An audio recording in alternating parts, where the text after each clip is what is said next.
Hello friends, we start with our next topic. Our next topic is known as the concepts of inductors. Till now we have already completed about the concepts of capacitors.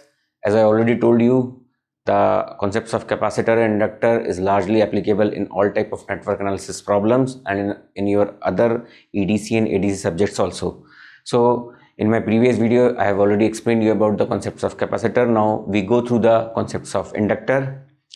Till now you feel that yes, videos are very important for you and helpful to understand the various concepts. Please like it, subscribe it, comment it and click the bell icon button. Okay, the link for my all previous videos already mentioned in my description box. You can go through it and one by one you can understand this subject in a very easiest manner.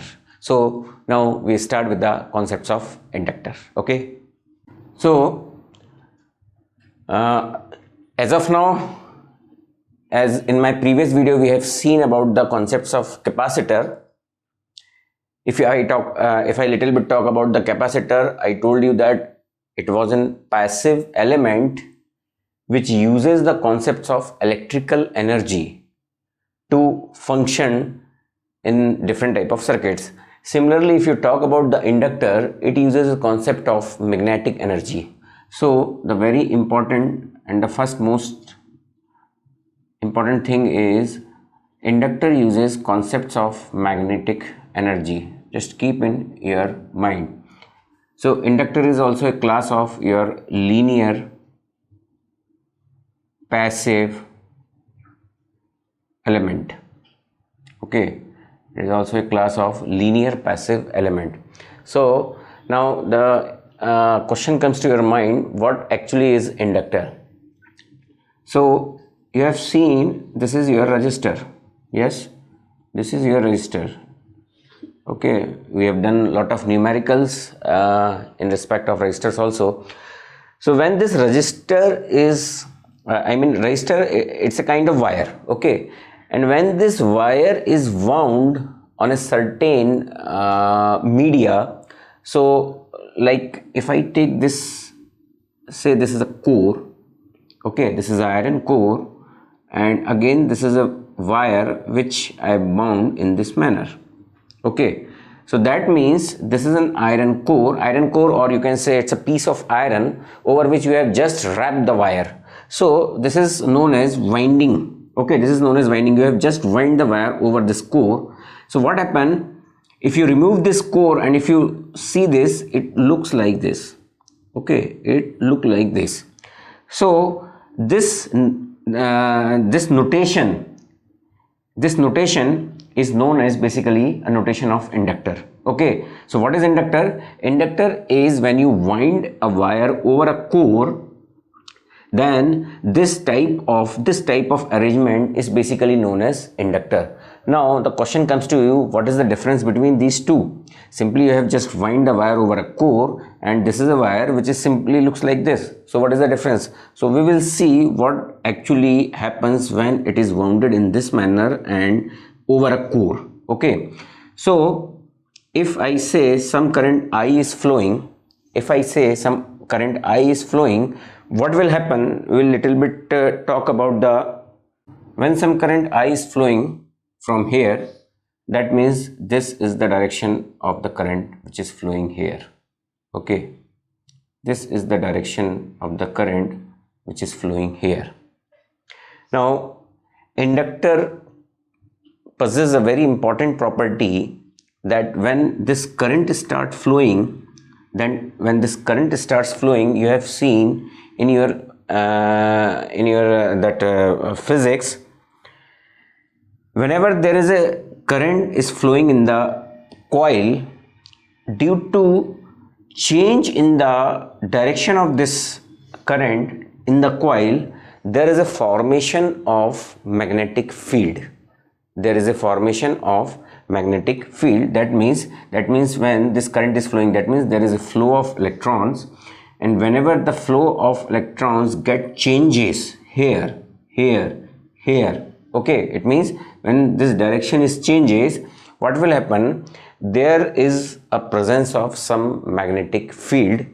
If I take this as a coil for the time being, and if this is a current I, so some magnetic field will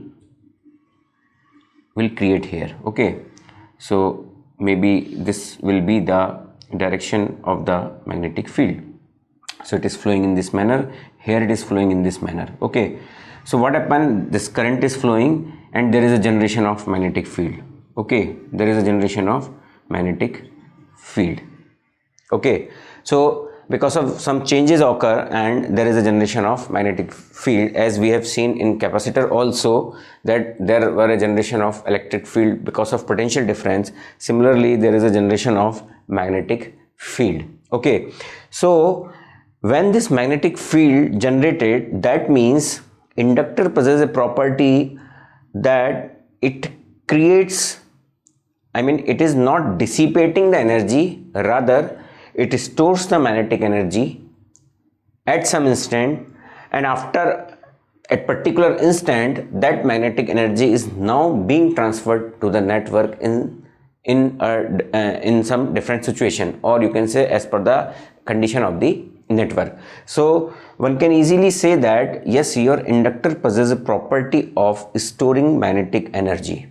That means it stores energy and then delivered to the another network, or depending upon the condition of the network where it is connected. Okay, so yes, in capacitor also I told you that it is not a dissipating element. Similarly, inductor is also not a dissipating element. Okay, so once the current will flow, inductor possesses a very important property that it opposes its own flow.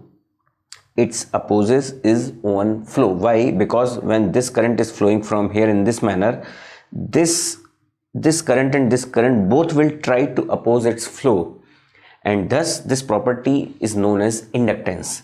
This property is known as inductance. Okay, so I am not going deep in the details of magnetic energy distribution within the inductor because it is not coming under networks.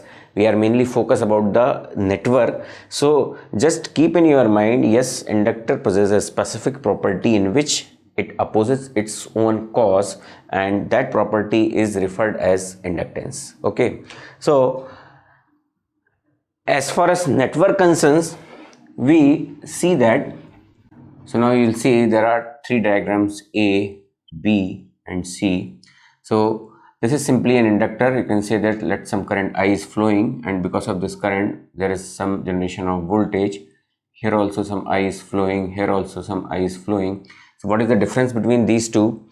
This is an inductor which is having air as core. Okay, just now I mentioned you that once you wrap your wire on the core and just remove that core, so you can say that here there is no core is there, only air will behave like a core. So this is simply an inductor in which air is a core.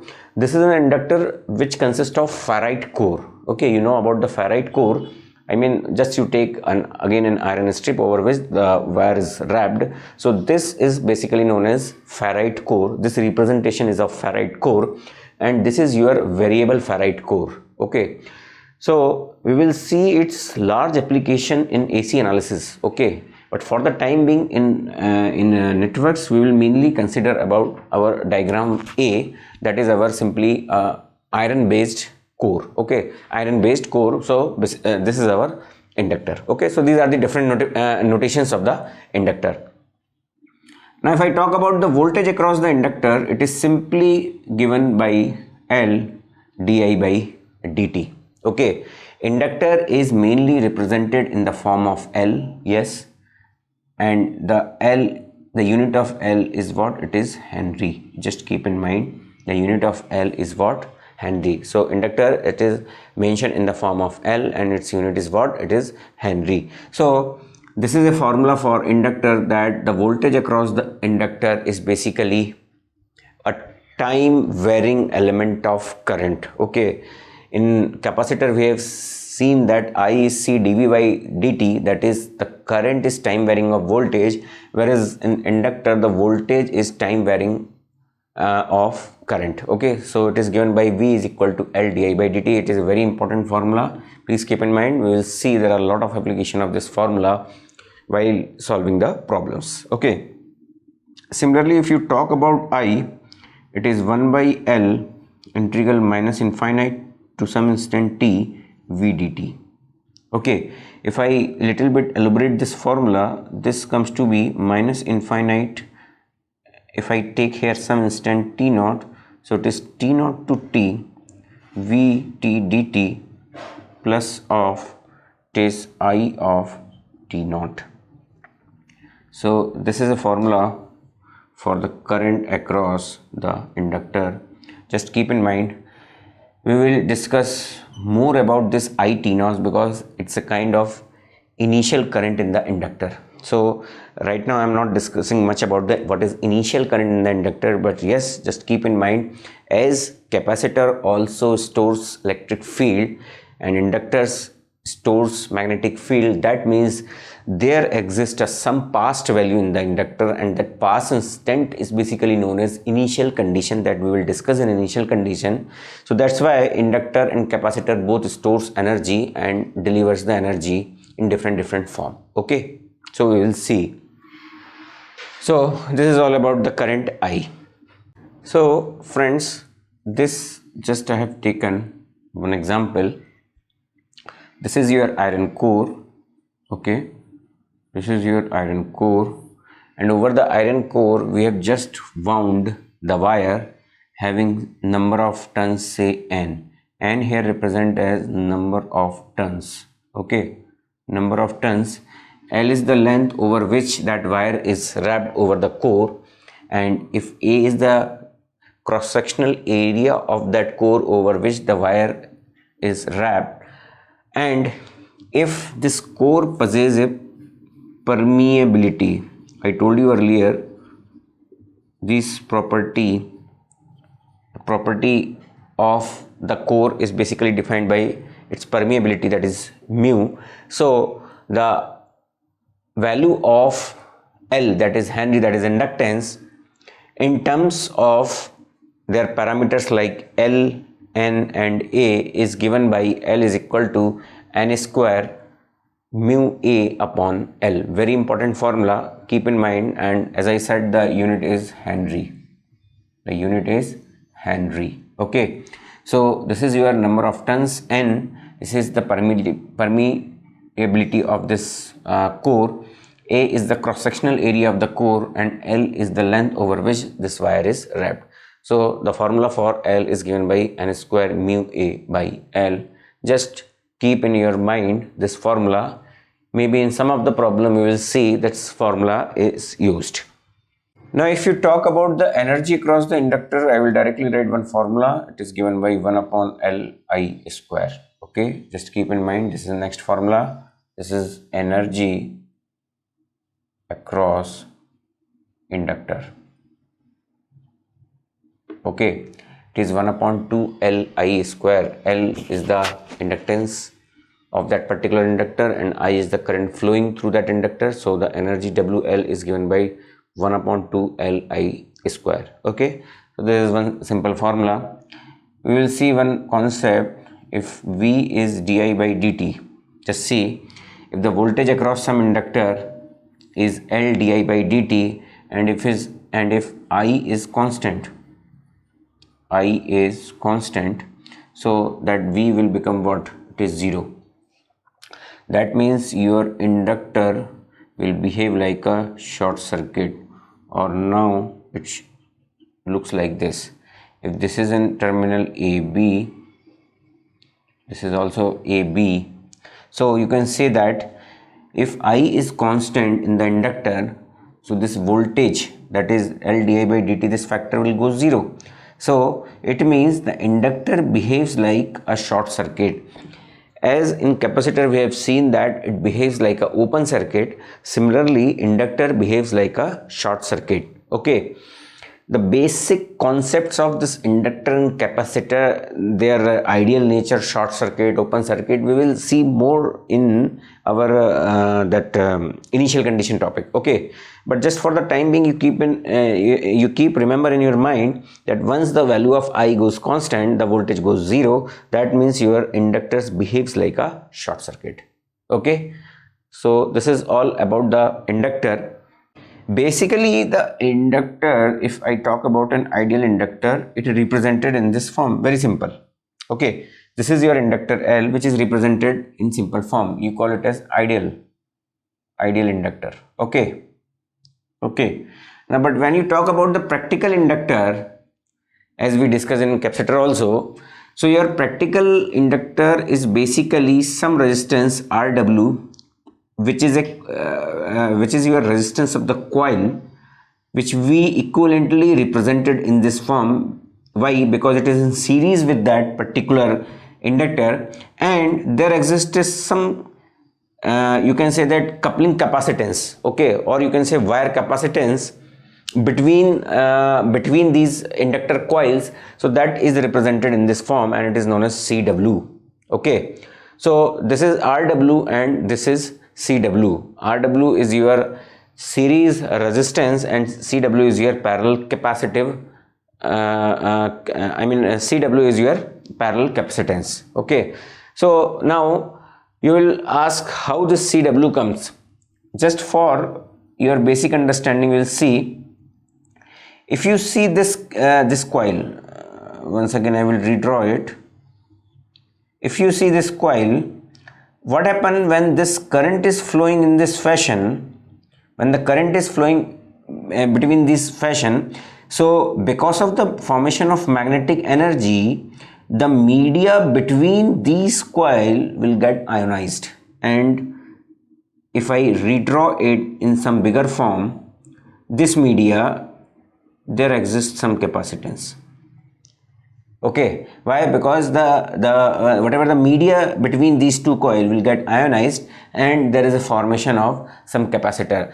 So whenever you talk about the higher frequency, it will become significant, but at lower frequency it doesn't possess much of use while we are talking about the inductors. Okay, so from here it is clear that yes, Rw and Cw exist. However, the value of Rw is very low, the value of Cw is also very low. But when we are talking about a very high frequency, in that condition you have to consider this capacitor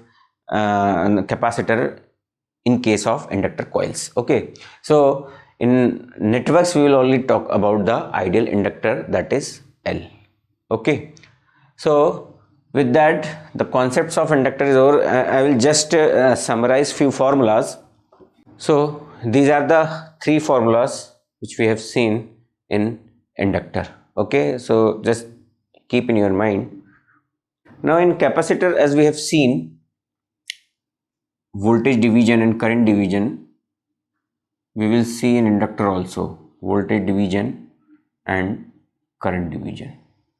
Okay, how it is performed in inductor. However, in case of inductor, it is similarly like a resistor. So I am not going to describe this. Just keep in mind, if this is a voltage V, okay, and if it is applied across, say this is V1, L1, this is V2, L2, and this is your V. So if you find V1 is given by V. If you have to find the value of V1, so V1 is given by V into L1 upon L1 plus of L2. Similarly, V2 is given by V into L2 upon L1 plus of L2. These are the simple formula for finding out the voltage across the inductors in case voltage division is applicable. So just keep in your mind these formulas. I am not going to go through its derivation, that you can do. It's very easy, as it was important in capacitor, which I have already explained you. But here the simply you can find with the help of the formula V equal to L di by dt, and you can get this answers. So here the most important thing, it is similar like a resistor. Okay, in resistance whatever voltage and current will find, the same is applicable in inductors. Okay, so this is about the voltage. We'll see the current also.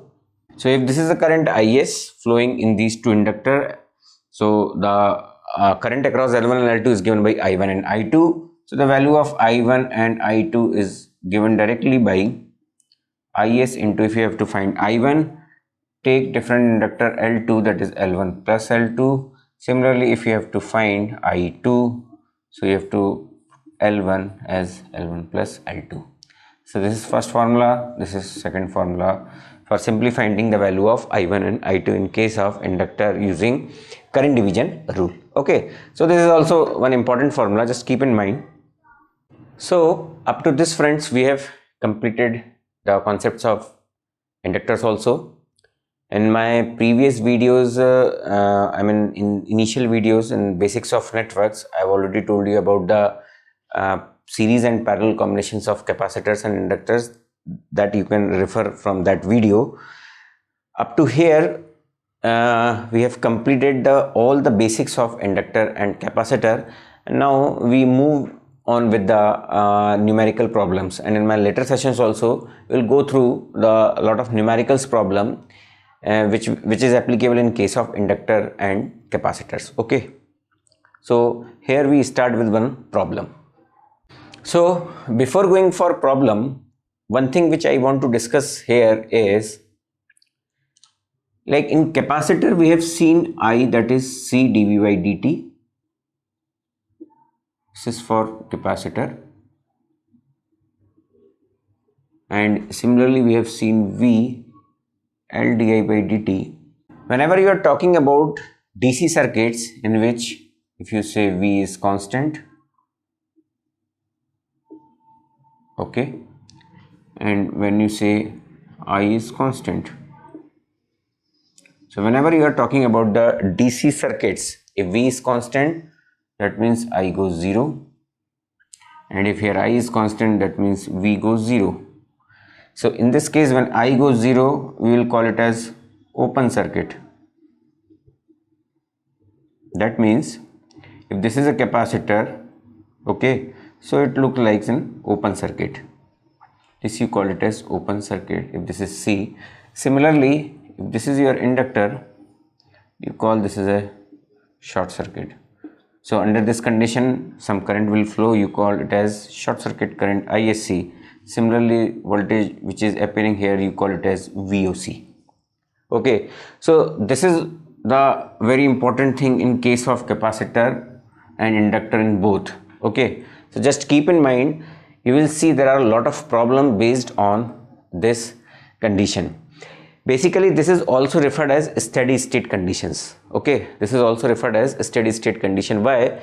Because the meaning of I constant and V constant, it means a constant voltage and current is applicable in the network. That means there is no change in the property of the network. It means if you compare these voltage and current behavior with respect to time, if I just take one diagram, if this is a voltage, say some voltage V, or if this is some current I, so if this is your time axis T, so you can say that this is a constant. Generally you say 3 volt or you say 2 ampere. So this 3 volt is a constant voltage with respect to time. Similarly, your 2 ampere current is a constant current with respect to time. So that's why we are saying that this is a constant voltage and current when apply. So you can also say that this is a steady value of voltage, this is a steady value of current which is applied in the network. And once it is steady in nature, that means when this is applied across an inductor, so the voltage behavior will change, and that is basically L di by dt, and because of this constant factor, this voltage will go 0 and it behaves like a short circuit. Similarly, if you talk about the capacitor, the voltage is constant, the current will go 0 and it behaves like an open circuit.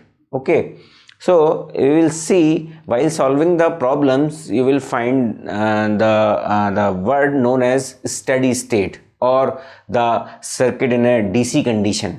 So whenever you will find circuit in a DC condition, circuit in a steady state, that means such condition is applicable to solve the networks and one can get the results. Okay, so just keep in your mind, these are some important concepts. Now we will see the problem. This is our problem. In this problem, you have to find the value of V0. Here C is connected in this fashion. You can call it as a kind of integrator. So you can say that the value of output voltage V0 will be given by minus of 1 by RC integral Vi dt. But here is a condition that some different resistors are connected. So you can say that your V0 is minus 1 by R1C integral V1 dt minus 1 by R2C integral V2 dt. Okay, the value of R1, R2C is given here and the value of V1 and V2 is given here. Okay, so yes, you can easily find the value of V0. Now R1C is how much it is? It comes to be minus of 1 by 6 integral 10 cos 2t, everything is in millivolt, dt, minus 1 upon R2 is what, 1 and 2, so that comes to be 1 upon 2 integral 0.5 t dt.